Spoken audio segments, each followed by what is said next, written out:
힐러리 맨텔은 1952년에 태어나 2022년에 세상을 떠난 영국의 대표적인 역사소설 작가로 더비셔에서 태어나 런던 정치경제대학교와 셰필드 대학교에서 법학을 공부했습니다. 1977년 첫 소설 모든 변화를 발표한 이후 꾸준히 작품 활동을 해왔으며 현대소설과 역사소설을 넘나들며 탁월한 문학적 성취를 보여주었습니다. 맨텔은 특히 16세기 튜더 왕조 시대를 배경으로 한 토머스 크로멜 3부작으로 세계적 명성을 얻었습니다. 그는 역사적 사실에 대한 치밀한 고증과 인물의 내면에 대한 깊이 있는 심리적 탐구를 결합하여 역사소설의 새로운 지평을 열었다는 평가를 받습니다. 맨텔은 또한 자신의 건강 문제와 그로 인한 신체적 고통을 바탕으로 인간의 취약성과 강인함에 대한 통찰을 작품에 담아내었습니다. 그는 2009년과 2012년 두 차례 부커상을 수상한 유일한 여성 작가이기도 합니다. 울프홀은 힐러리 맨텔의 2009년 작품으로 토머스 크로멜 3부작의 첫 번째 소설입니다. 작품은 16세기 헨리 8세 치하의 영국을 배경으로 왕의 이혼 문제와 종교개혁이라는 격동의 시대를 토머스 크로멜의 시선으로 그려냅니다. 크로멜은 실제 역사에서 평민 출신으로 왕의 최고 고문까지 올라간 인물로 전통적으로는 냉혹하고 기회주의적인 인물로 그려져 왔습니다. 하지만 맨텔은 그를 복합적이고 인간적인 인물로 재창조하여 권력의 중심에서 생존하고 영향력을 행사하는 정치가의 모습을 생생하게 포착합니다.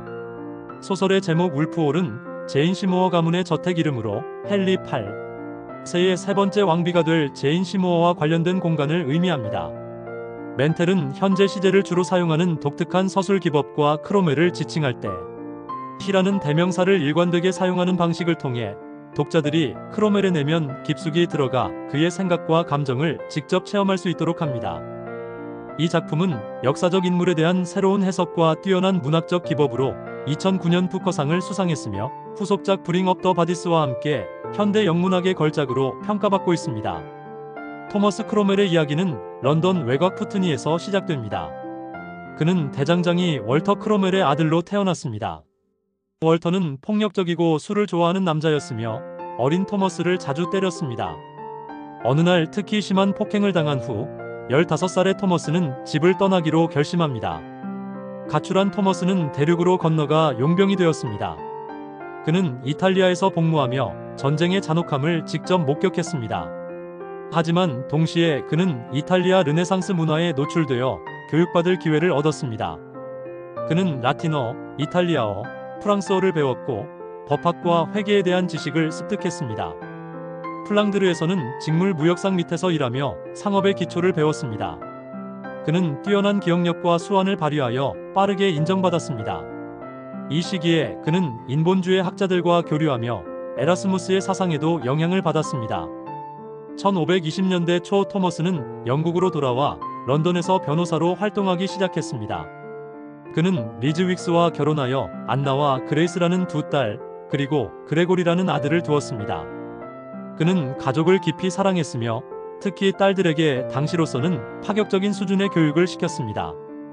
토머스는 법무 업무와 상업 활동을 통해 점차 재산을 축적해갔습니다. 그의 뛰어난 능력과 실용적 접근법은 많은 고객들을 끌어들였습니다. 그는 또한 종교개혁 사상에 관심을 보이며 루터의 저작들을 읽고 연구했습니다. 토머스 크로멜의 운명을 바꾼 만남은 토머스 울지 추기경과의 만남이었습니다. 울지는 헨리 8세의 최고 고문으로 사실상 영국을 통치하는 인물이었습니다. 울지 역시 평민 출신으로 출세한 인물이어서 크로멜과 공통점이 있었습니다. 크로멜은 처음에는 울지의 법적 문제들을 처리해주는 변호사 역할을 했습니다. 하지만 그의 탁월한 능력을 알아본 울지는 그를 점차 중요한 업무에 참여시켰습니다. 크로멜은 울지의 교육개혁 프로젝트, 특히 옥스퍼드의 추기경 대학을 설립하는 일에 관여했습니다. 울지는 크로멜에게 권력의 작동 방식을 가르쳤습니다. 어떻게 정보를 수집하고 어떻게 사람들을 파악하며 어떻게 적절한 때에 적절한 압력을 가하는지를 보여주었습니다. 크로멜은 빠르게 이런 기술들을 익혔고 울지의 오른팔이 되어갔습니다.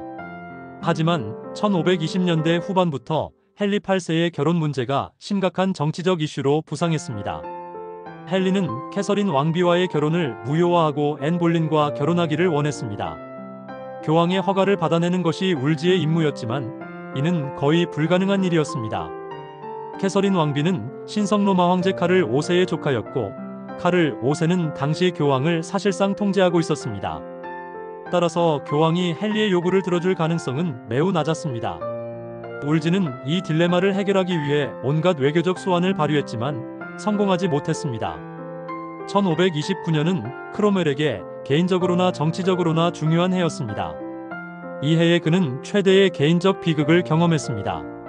런던에 유행한 발진 티푸스로 인해 그의 아내 리즈와 두 딸 안나, 그레이스가 모두 세상을 떠난 것입니다. 이 비극은 크롬웰에게 엄청난 충격을 주었습니다. 그는 가족을 무엇보다 사랑했고 특히 딸들의 교육에 큰 관심을 기울였습니다. 그들의 죽음은 그의 세계관에 근본적 변화를 가져왔습니다.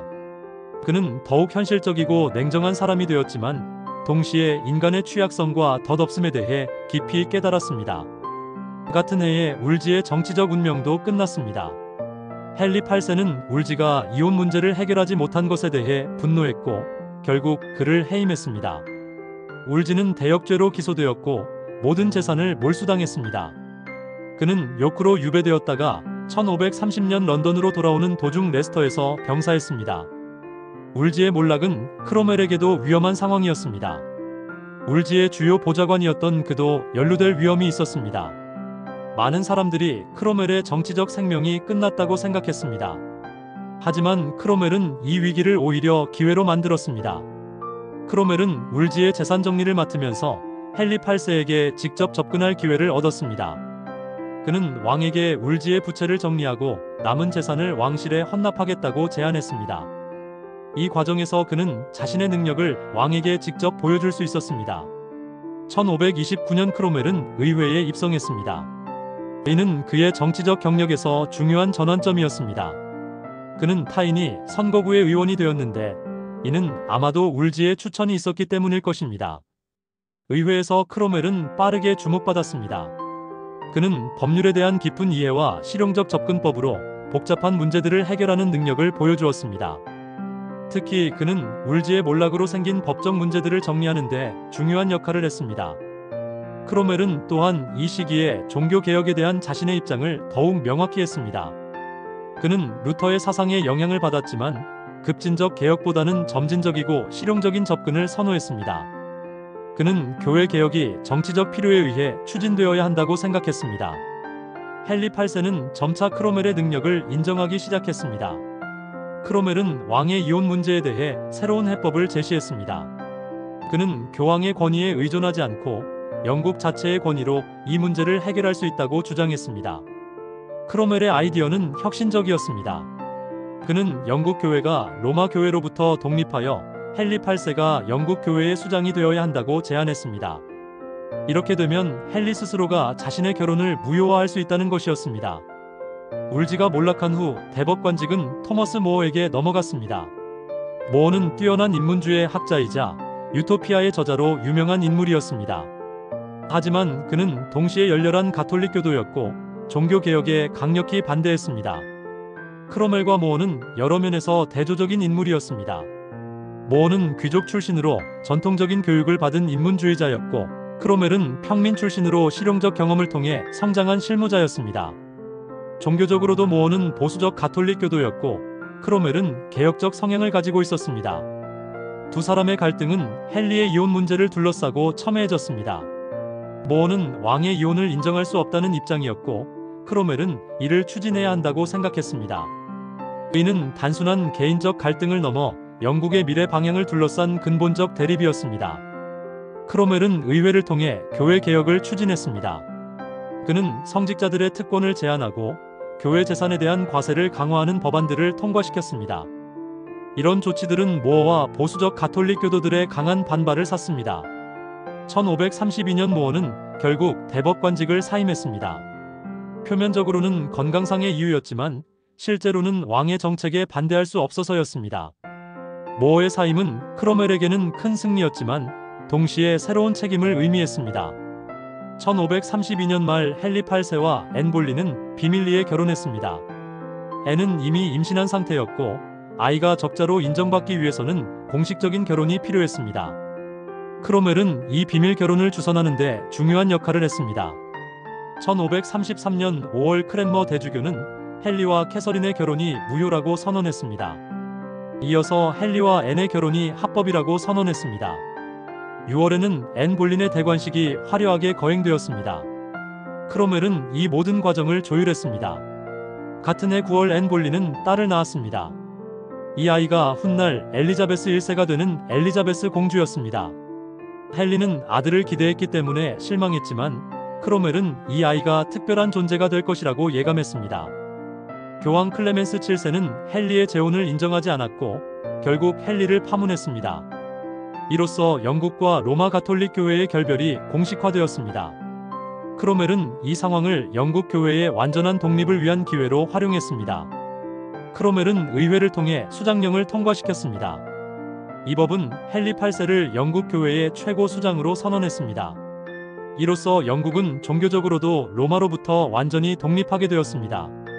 크로멜의 가장 중요한 업적 중 하나는 수도원 해산이었습니다. 이는 단순히 종교적 개혁이 아니라 경제적, 정치적 목적을 가진 정책이었습니다. 수도원들은 막대한 재산을 소유하고 있었고 이를 왕실이 접수하면 재정 문제를 크게 개선할 수 있었습니다. 크로멜은 먼저 수도원들의 실태를 조사했습니다.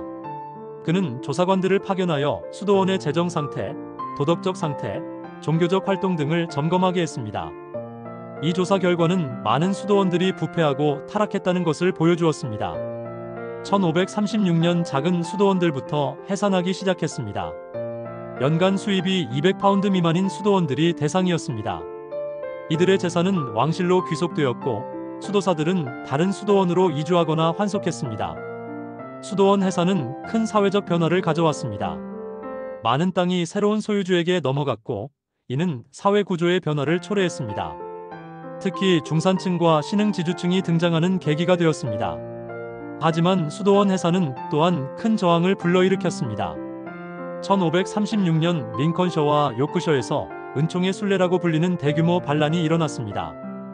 이 반란은 수도원 해산에 반대하고 국교 복귀를 요구하는 것이었습니다. 은총의 순례는 크로멜과 헨리 8세에게 큰 위기였습니다. 반란군은 4만 명에 달했고 잘 조직되어 있었습니다. 그들은 크로멜과 크랜머 대주교의 처형, 수도원 복구, 국교 복귀 등을 요구했습니다. 크로멜은 이 위기를 외교적 수완으로 해결했습니다.